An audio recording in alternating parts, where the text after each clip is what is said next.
has started for the session. Well, hello. So what we're going to do for you today is we're also, as well as giving you a bit of help and support with how to get more out of Teams, we're also offering you the chance to get a code to redeem in the Microsoft Education Centre, whether you have or you haven't been there yet. It's a really useful place to get familiar with, especially if you want to get more out of Office 365. So the Microsoft Education Centre you can visit by just going to a web browser and using a search engine. And if you search for Microsoft MEC or Microsoft Education Centre, and then when you get there, as it says up in the top right hand corner with those fingers, you either sign in if you've got an account already, or you create an account if you don't have one.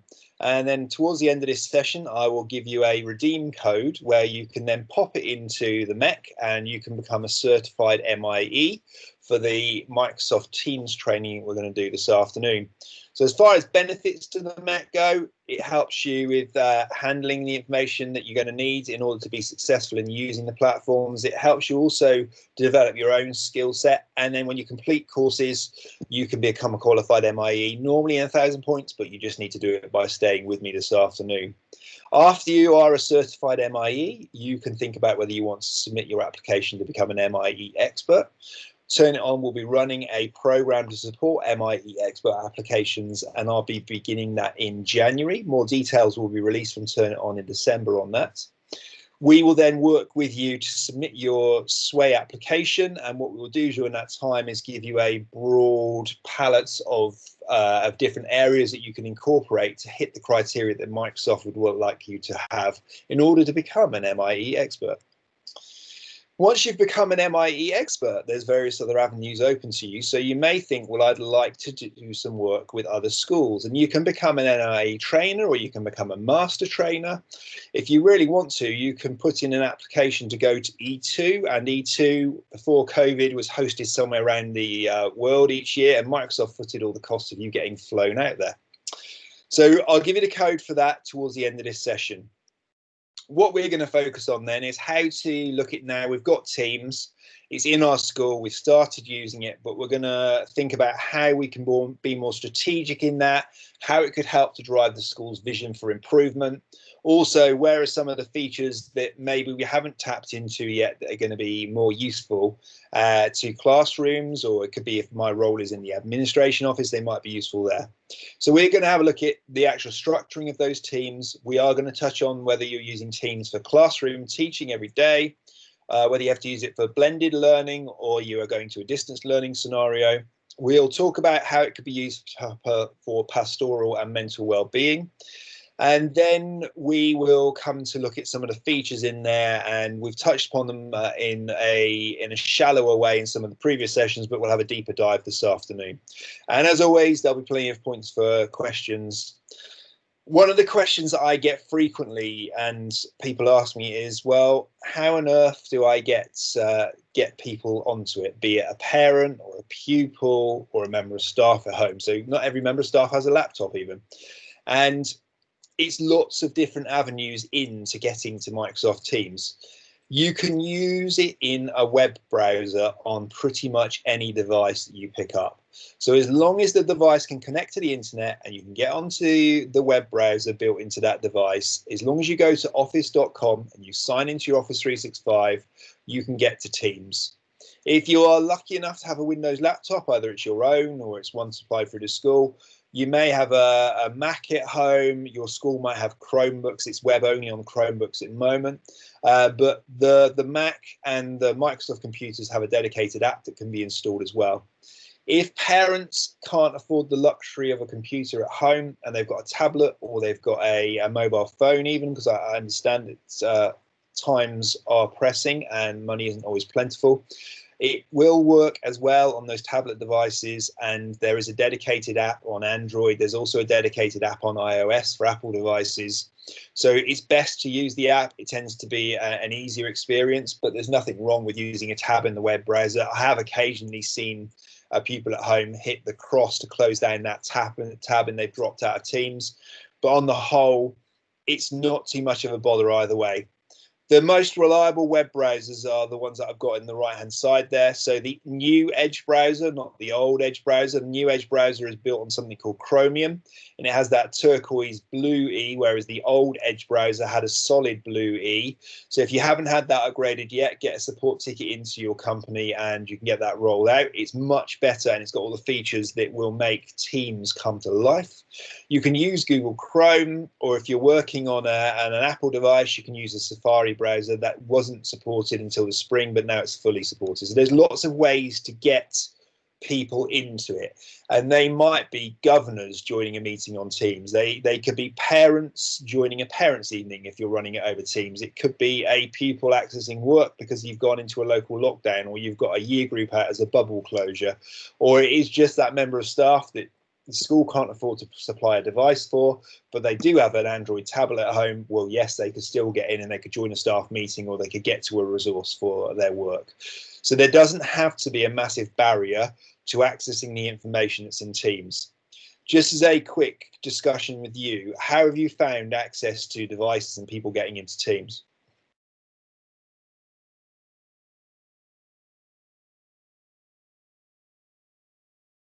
Got one great there. That's good. Okay. Most people do say that. Occasionally, some people have the odd bad experience, but on the whole, I think it's now really good, and it's not one of the big issues to people getting onto it and starting to use it.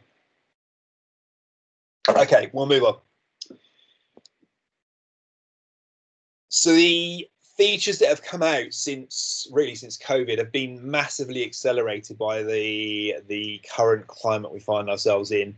So we've got the fact that you can end the meeting for all participants by hitting it on the meeting bar, which means that everyone else gets taken out of the meeting. That needs to be enabled in the admin center, but once it's there, it will work in that way. So it's great for, and I know I would use it if I was teaching. I'm in there delivering a lesson. I don't want pupils hanging around and having a bit of a muck about after I've left the lesson. So if I hit end meeting as a teacher in an Office 365, it's an education Office 365, it ends it for them and they can't get back in with the meeting link. It does need to be enabled. Once it's enabled, it means you've got complete control. And that works the other way around to the lobby as the holding area. And that stops any pupils getting in and then having any inappropriate discussions before you arrive in lessons. You've also got the custom video backgrounds, and I've shown you that before on those previous sessions, so I won't go through them today.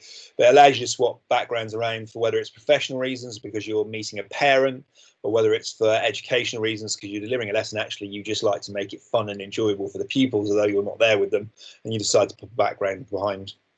There were various levels of grid support. So we've got 2x2, 3x3 and 7x7. And we've also got together mode now, which is like a lecture theatre. The raise my hand feature is really useful. And I teach parents and staff to use that. It's quite useful for governors meetings as well. So you'll see if I press the raise my hand now, I've got the yellow hand next to my name. And for me, I get notified as a red dot saying that someone in the meeting wants to contribute, and then they just switch it off and they've made their contribution. So either way, raise my hand is something that's useful, whether it's professional with staff or whether it's working with pupils.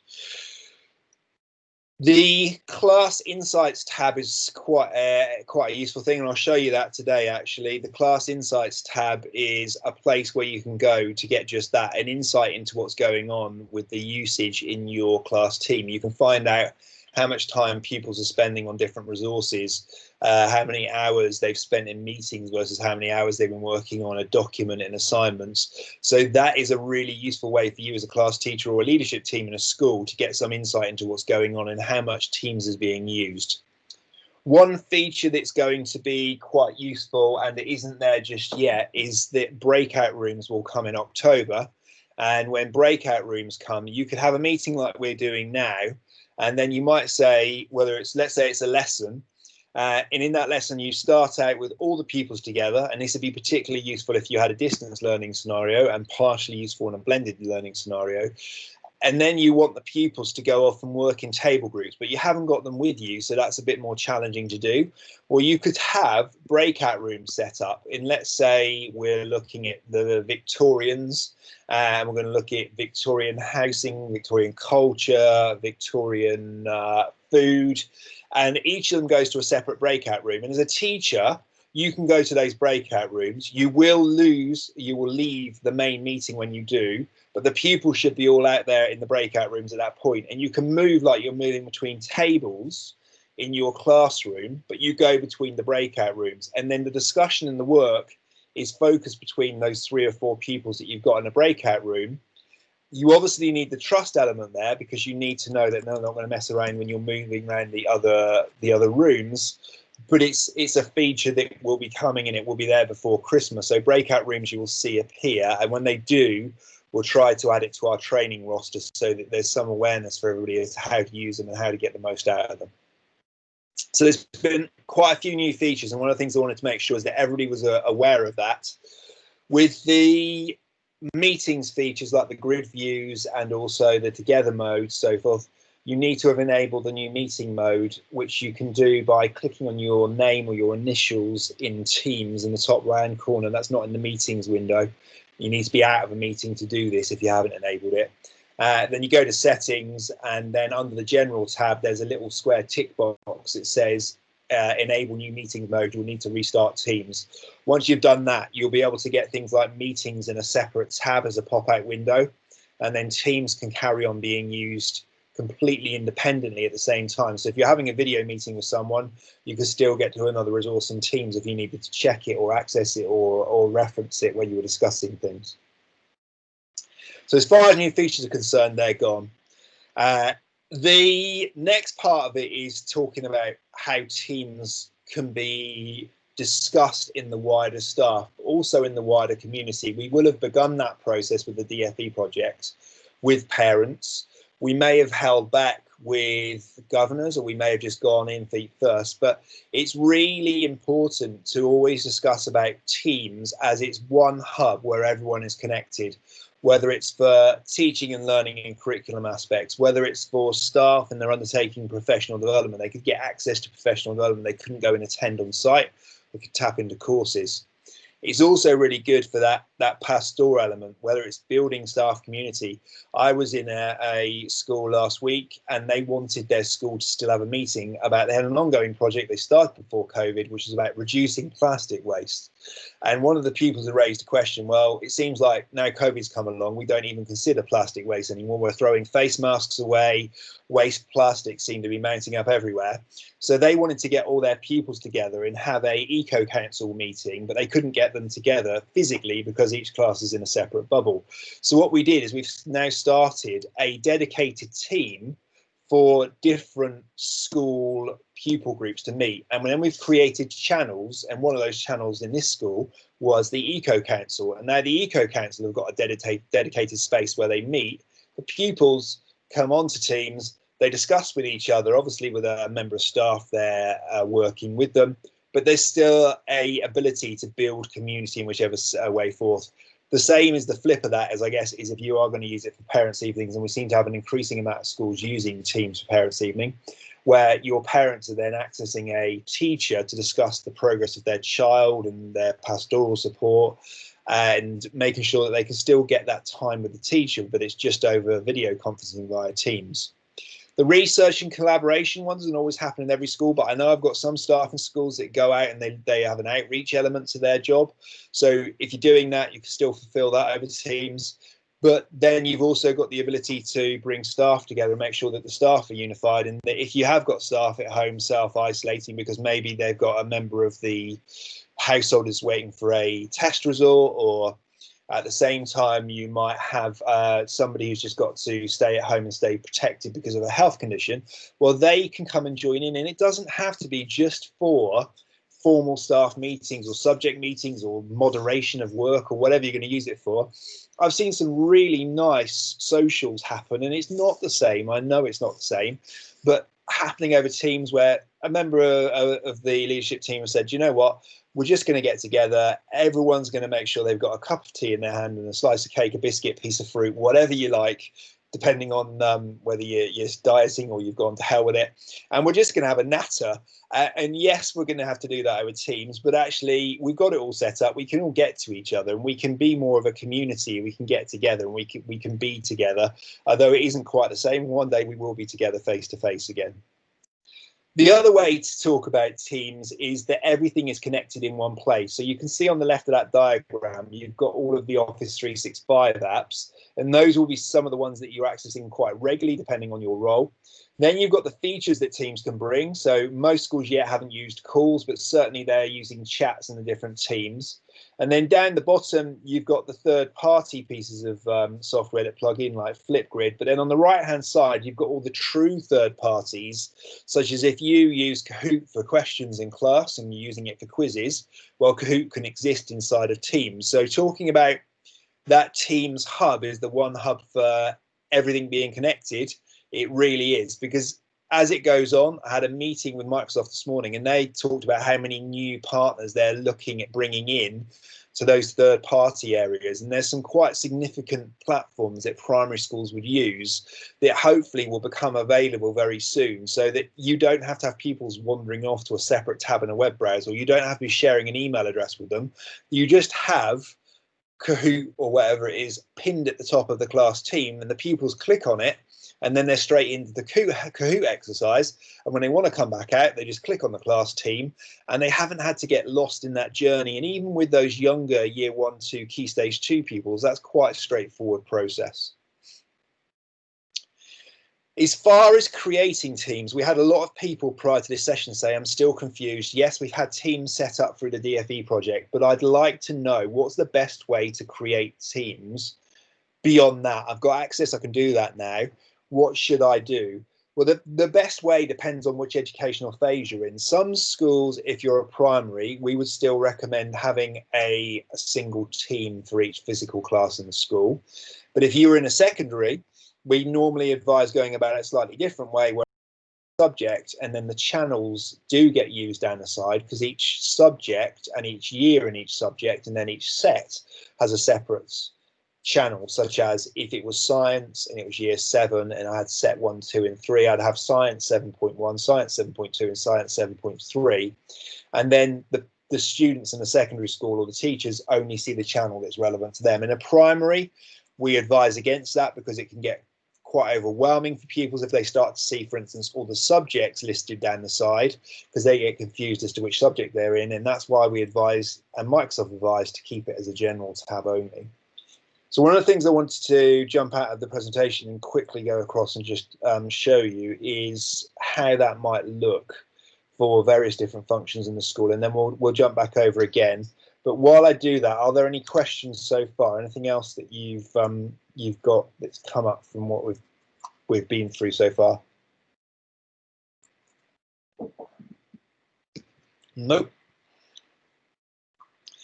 Okay, just getting that screen shared for you. So you should see in just a tick a demo set of teams. Some of you have seen this before. So we've got the staff teams and we've got the class teams. There needs to be a broad differentiation, and I've seen some schools doing this already, that in the staff team they've started to add in extra channels for non-staff reasons. And I would advise you to be very cautious about that. So I've seen some people say, look, I'm going to add a channel in here for having Senko meetings around different children, or I'm going to have a channel in here for inviting the governors in. I would advise you not to do that. You should keep your staff functions in one place, because the settings that you might want to apply could end up being different for governors to staff, or different for an external specialist that's coming to one of those meetings with your Senko around a particular child. And it's really hard then sometimes to change that if you've got them already in here as a channel. And what you end up inevitably doing is biting the bullet, ripping the channel out and having to start again, but everyone gets confused on the way and gets frustrated. So staff teams, if you've got another area, such as you've missed something in here, and maybe you'd like to add it in and it's a staff function that we didn't include when it was set up in the DFE, well, that's fine. You can add another channel in as long as you've got the administrator permission. You go to add channel there, you give the channel a name, so whatever it might be called, call it test, you give it a description. If you haven't got the correct level of permissions, you won't see the bottom option, which is privacy. A standard channel, once you've created it, is then visible to everyone. Although they can't get into it, they could click on it and request to join it. Or you make the channel private, And that means it's not visible to anyone else, and you only see it if the person making that channel adds you in as either an owner or a member. So if you're making them, they then appear down the side there, and you only get to see them all if you're signed in as an administrator like me, or maybe you're the head teacher of the school or something and you've been included in every single channel down the side. But the padlock indicates which ones are private, and then also which ones are standard, where they're open and they're visible to everyone. So in this scenario here, if I wasn't an administrator, I wouldn't see admin, business manager, and the send inclusion channels, but I would see general, and I'd see SLT and whole school. By default, everyone's in general normally, but I might not have access to SLT. But if I clicked on it, I could request access to it. That can be denied, and then the person never gets in, but it's easier if you make it private in the beginning. So when you're creating your channels, and this is part of the agenda for this, is think about how you're structuring them and how that standard one versus the private one. I'm not going to go in and label the class teams because we said it will just be the general channel. We spent a long time in previous sessions there. You can set up and create individual teams for intervention. So here in this test class, I would have gone to join and create team. And again, you need to have been given administrator rights to have the create team button. If you don't see it, then you can raise a support ticket to be assigned the rights to do this. You may have it already, and if you do, you'll see create team. If you don't, you'll just see a box saying enter the join code. You click create team, and then you get a choice of one of 4 types of teams that you make. A class team is for teaching and learning, so only make that if you're going to use your team with pupils. PLC is normally best used for people in administration roles in the school, or if you're part of a trust and you're working with a trust member, that's another good team type to use. Staff team works pretty well for staff inside the school, and then other is a bit of a catch-all if you don't know which one you want to choose, and it's just one of those things where you think, well, do I want to go to this generic scenario or one of the 3 better? I would always say it's to try and pick one of the 3 is better suited, and then go from there. Once you've got it created, if I pop back, they appear over here. And if it was a class team member, they only appear to everyone else in the school after the member of staff has activated them. Another thing you can do is get governors in here. So a lot of people in school have subscriptions to other platforms, and those platforms are really good, but there's usually a fee attached to them. So one of the exercises that I've seen a lot of schools going through recently is they thought, oh, well, we've got Teams now. What other benefits could it offer us? Well, it could be, instead of subscribing to some of those other platforms, that you end up bringing in the governors into Teams. So you could have all of your posts, there's your meeting, and your governors can be made members of the governors team. You could still have the administrators as owners, and then you could communicate with your governors instead of having to email them as much. You could start to send them information, and in here in Teams, they would get that. And whether it's they have it as an app on their phone, they can get a copy emailed to them as well. But then the governance files could also go in here, so that they're safe and secure for the governors to access, but the governors can get to them from anywhere, just like they could on some of those other subscription platforms. But at the same time, you've got an environment that's contained within the school. So the general channel ends up often getting used for whole governors, and then the subcommittees end up being listed down the side. And if you're in a subcommittee, you only add in the people that should be members or owners of the subcommittees, but normally all governors go in general. So if you want to send something that all governors should know about, you post it to generals. And we are then saying that all the separate conversations should happen down the side, and that they can then be private within the relevant subcommittee, so that if they were talking finance and maybe you were discussing the cost of salaries in school and so forth, that not everyone in the governors channel, which might include staff governors, would see it. If you're in a trust, it's a very good way as well to work with the trust. So depending on how the trust organises its Office 365, a lot of trusts now have one Office 365, and then they set their school Office 365s up under the main Office 365. If that's the case, there's benefits there, because you can have communication and collaboration improved by getting to the central trust teams. If you needed to get into finance or operations, or you were working with the leadership team in the central trust, all of that could just happen by you being included in the relevant trust team, or being able to speak or get to quickly the people in those trust teams. If you wanted to ask them a question in finance trust team, you just start a conversation with them there, and that might be quicker than getting an email or picking up the phone and making a call. Also, if there were policies that were stored at trust level, those could maybe go in the general section in files, and then in there they could have a folder for policies. And when the trust updates their policies, you know that you can always go into that folder, and then every school in the trust could go and get the relevant central trust policies, and it means it's just dissemination of information in an easier way. So although you started using Teams primarily for staff and classroom to begin with, there's lots of other routes that you can take with that moving forwards, and it's just thinking about what's right for you as a school, and then also how on earth are we going to achieve that with the least resistance, and also making sure that everyone feels that they're supported through the process at the same time. Has anybody on the call got a question about that, or any insights into how it's gone in their school?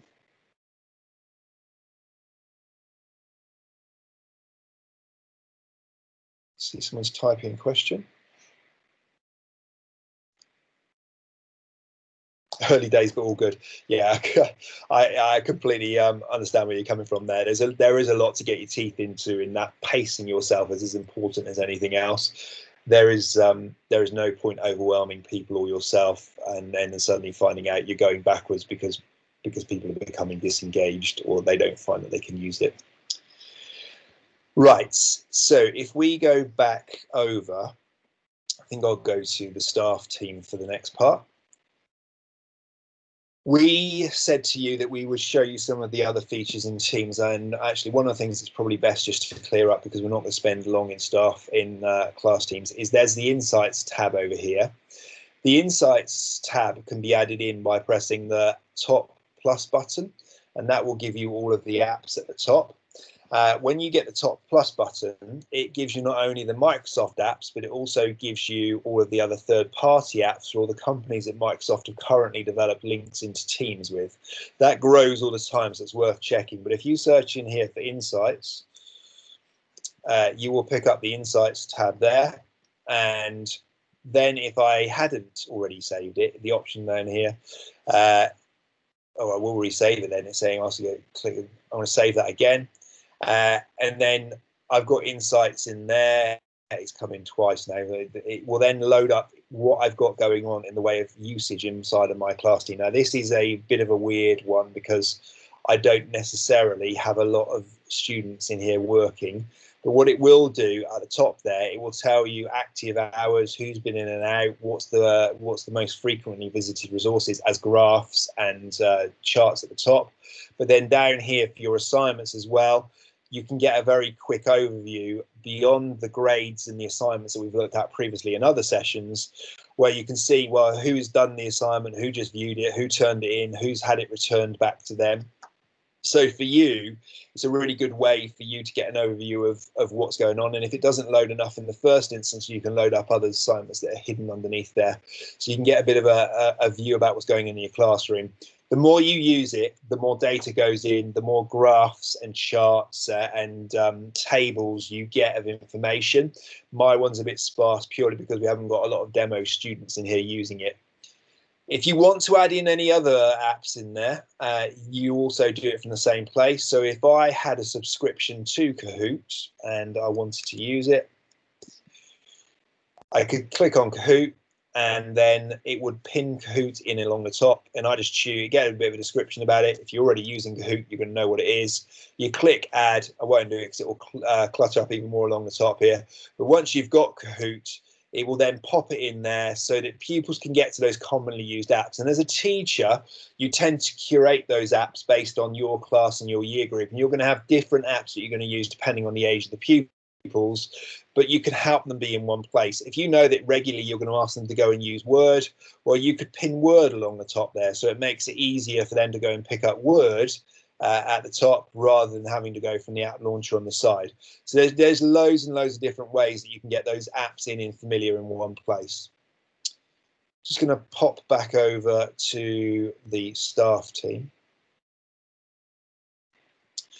Now we're back over into the staff team itself. A lot of people have asked more about, well, how do I manage the team's environment that I've got? How can I get more out of it? So one of the things that we haven't shown in initial meetings are what behind these ellipses here, for instance. So if I click the dots, yes, that's where you add a channel. You could also add members into the channel from there. So if you click that, you'll get a mini pop-up video, pop-up window even. You can start searching for people.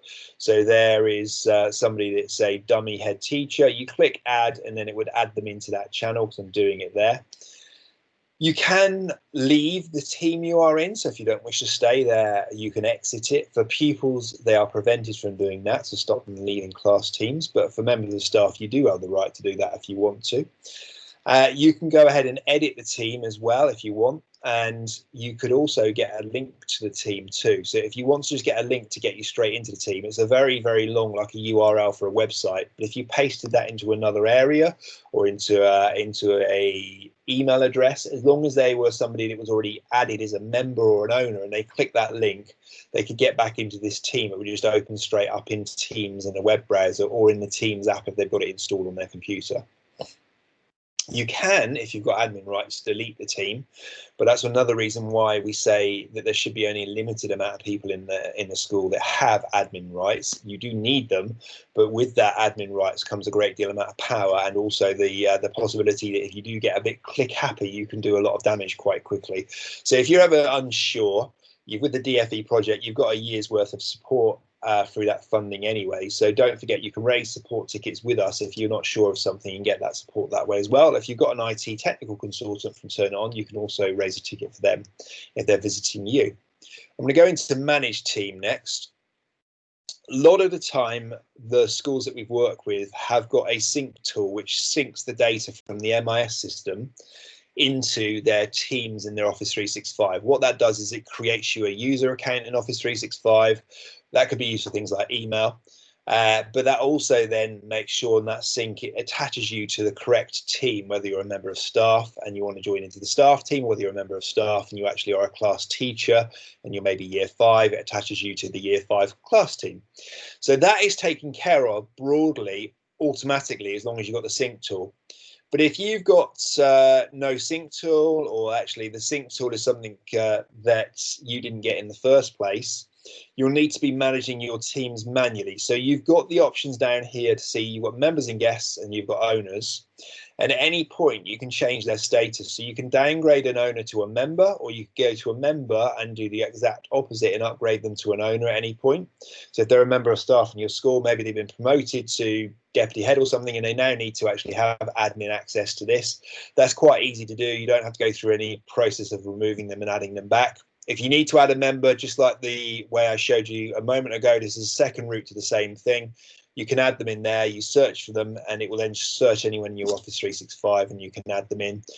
But if you've got the sync tool, you don't need to worry about doing that, because the sync will take care of that in things like the staff team and the class teams because of the MIS data. If you go and set up separately things like a governors team, or you want to invite the PTA to have a team, those are managed entirely separately to the sync tool. So that's why we're showing you the add members tab, because you need to add people in manually to those tabs. And as people changed on the governing body or PTA members swapped over, you'll need to remember to go in and remove them and add them in. And that's one of the bonus points of having a sync tool with the staff team or the class team, because that whole nightmare is just taken away from you, and it just happens in the background. If a member of staff goes on maternity leave at Christmas and there's another member of staff starting a new contract and they're taking over as class teacher from January, as long as that's all entered into Sims, for instance, or Integris, that would then pull up through, and then they'd get an account made for them in Office 365 and they get joined into the correct class team. They'd also get added into the general tab of the staff team, and they'd be ready to go. Otherwise, you'd be managing that process. I mentioned earlier about private teams and standard teams. Well, standard teams end up having the ability for people to make requests, and if they make those requests, they'll be listed here. At the moment, I haven't got any requests, but they would just be stacked up, and then you either approve or deny. So if you know that somebody that really shouldn't have access to the leadership team and what's being discussed in the files that might be stored in there has requested access, you would just decline them, and they probably hit it by mistake, or they were messing around with Teams and they were experimenting and they didn't really know that it was going to have that effect. If it happens as a repeated issue, then it's worth telling them what their actions are doing. Some people aren't even aware, and they don't realize that they're sending those requests over and over. Once you've got your channels made, you can view your channels obviously on the left hand side there, but you've also got the ability to view the channels in here. So it shows me the channels that are showing for me. There are other channels that I can't see that, for instance, colleagues have made that they are administrator and they own. So somebody else has made an SBM finance channel, and because I didn't make that, I can't see it. So I can then see other channels that are here, but I don't have privileges to get into. I would have to ask them to add me in as an owner, or if I was the administrator in the Office 365 admin console, there's something called a Teams admin center, and you can go in there and you can assign people if you've also got admin access to there. Here it will tell you the type, whether it's private with a padlock or standard with the little globe sign there. It will tell you the last activity, and then on the ellipses on the side, what you can do is you can get things like email addresses for the channel, or you can manage the channel further, and we'll go to manage the channel in a bit. But if you wanted to get something that you were sending in an email to appear in the post section of a channel, that's how you do it. You go to get email address, but you don't need to go into this complicated way. You could just click on the ellipses there. You could go to admin team, get email address, and then it generates the email address for the channel. You copy it, and it goes onto the clipboard in your computer. And then when you go to your email, I'd advise putting it into the BCC field of the email. When you send your email, it sends a copy to the post section. So be very sure that you want it to be public knowledge. But once it's then received, it will display in the posts. So it could be something really nice that a parent has emailed in and said how thrilled they are with the way that the school has adjusted recently, and that they've still got a very happy child coming to school, and they feel that they feel very safe and secure, and they've made really massive progress in their education as well. And it's one of those glowing emails that all staff should see. Well, if you took that email address and then you sent that and you made that the email address from the general channel, it means that all staff could see a copy of that in the general channel, and then you haven't got to circulate it as another email, or you haven't got to even tell staff about it in a staff meeting. So you can start to think about refining the time you have available for other areas in school. So there's lots of different ways that you can use that get email address function. Get links to the channels you can use.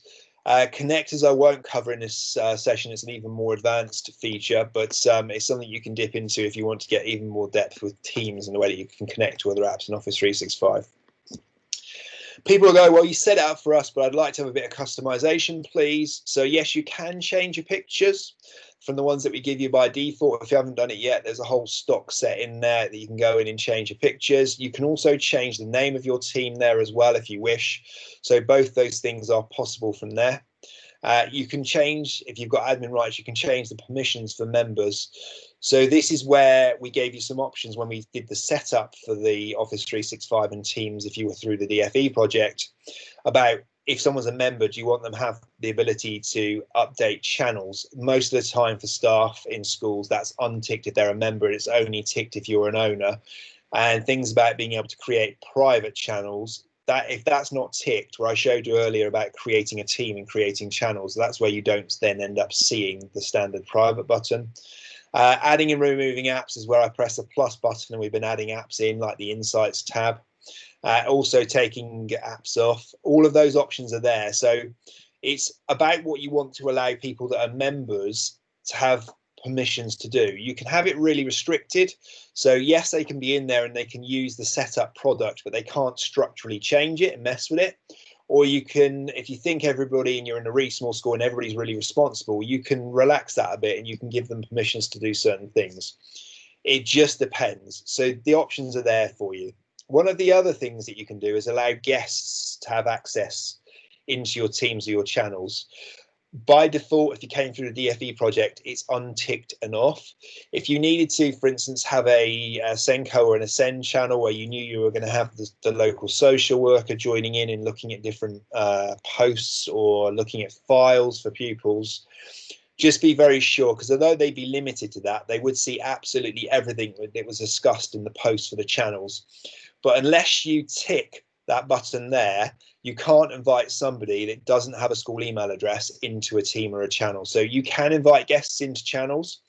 That's completely separate to guests in meetings. So guests in meetings is another option to tick, and most schools do enable guests or people with a non-school email address to join meetings, because you need to have those meetings, whether it's an EWO or a local PCSO or whatever it is. That's independent of having permissions to come into the teams itself. At mentions are really useful, and I will quickly show you those after we go through these options.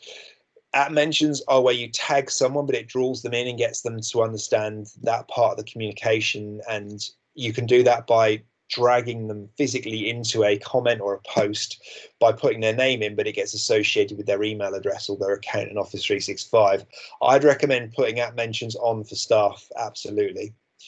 If you want people to join the team, and I showed you at the beginning where you might be able to create a team or it has join code, you can generate a join code, and then all you do is you distribute that join code, but be very sure of who you're giving it to, and that they're not going to pass that join code on to other people, because then they will have permission to join up into the general channel, for instance. You can reset that join code if you think it's been given out. For instance, you can reset it as many times as you like, so it will keep regenerating if you're worried about that. Or you can remove the join code. If you give the join code, let's say it was a first governors meeting, you had all the governors there on a meeting, and you wanted them to join using the join code. You share that join code in the meeting, and then that join code, you don't want it to be active when the meeting ends, so you just hit remove, and then what it says is it takes it away and it allows you then to generate a new one. So join codes are a quick way of getting people in if you want them to be self-service in getting into a team rather than you having to add them as a member. The fun stuff, so this is around the Giphies, and this is also around those stickers. If you think stickers are going to offend staff or it's a bit twee for your school, untick it. If you don't think Giphies are professional and that's not the tone you want in your school, you can untick it there. It depends on what you are, and you can filter out in there the strictness of what's there, so you can narrow the Giphy set down even further still than the ones that are there by default. So the one I've got in this example is moderate, but strict would be really, really sanitized. And getting down to the bottom, OneNote for staff is pretty much there for everyone, but it just says that you're allowed to get into the OneNote in the staff team. And then tags, some schools love them, some schools don't, but you can tag team owners and team members into conversations. So you can add them as a tag, and then they get notified that way. I'm going to quickly duck out and go to general channel. So if I was replying to the person who made that post there, I might want to say at, and then I'm going to put in the head teacher for this example. Please don't forget the flowers. Though that's special surprises. And then what she would get, not only would it be in the chat, it would be then notified. So that Patty would get the text there would go bold, the red dot would come up, and if she's got other notifications, she'll get an email to herself as well. So at mentions are really useful. And people get into using those as their use of Teams evolves over time. Doesn't happen at the beginning, but it's one of those things that sort of goes viral and people gradually pick it up, and then all of a sudden everyone's at mentioning. You think it's annoying, but actually it's not annoying, because instead of you having to look at your notifications, it draws you in even further still, and really drills down to the point of the thing that was important, or the thing that you need to answer, or what you need to find out about. So if I posted that there, Patty would get one of those notifications. Gonna jump back over and really pull together a lot of these strands in the areas that we've just discussed. And well, in your school, how on earth could I get some of this training, whether people are on this session or not? And how could we use this, whether we're going to use this in classroom for curriculum, or whether we're going to set up a group of pupils that actually we know are finding it very difficult because they're having to self-isolate at home, and we actually want to have a mental well-being group established, or it's members of staff where we know that they are a staff member of governors, or we know that the PTA is screaming out because they haven't got a platform where they can all meet and get together anymore. So you might have various people that go, do you know what, I just need to know a little bit more about how to do this, how to go about getting through and getting those skills that I need to be successful in completing these various different things to get up and running. So one of the things that is particularly useful is to go to the MEC, and the MEC itself has two really good courses. So you should see on screen, if I jump through from the title slide, one moment, just jump through towards the end. You can go to, if you're a classroom teacher, member of support staff, your focus in school is curriculum and teaching and learning. Transforming learning with teams as a MEC course is really good and takes you on from those basic steps. You could also look at, if you're more of a middle leadership or senior leadership member of staff, you can look at supporting learning initiatives with staff teams. That's really good at thinking about strategic and how Teams and Office 365 could feed into supporting the vision of the school. And another one is the dynamic remote learning, which has become a course that's recently available for obvious reasons. It's on the MEC. And if you are grappling, particularly in your area, with how to effectively deliver blended learning or remote learning, what it will take you through there is delivering lessons over entirely distance learning scenarios, and maybe you decide to have a Teams meeting and then you're sharing OneNote class notebook or a PowerPoint or something. Or maybe you are thinking, well, I'm in a blended scenario. I've got 4 pupils out because they're waiting for test results to come back, but I've still got 26 of them here in front of me in the class. And how you would deliver that, that's a really good course for that scenario. And starts to get the thought process going, but also gives you some useful resources. As always, the Teams directory, if you get stuck, has quite a good route through with pictures and step-by-step instructions of how to do the various things in Teams, not only that I've described today and many more. It's a good place to go to. And if you needed anything to do with OneNote inside of all of this, you've also got a similar guide for that there. Any questions on any of the areas we've just gone through there?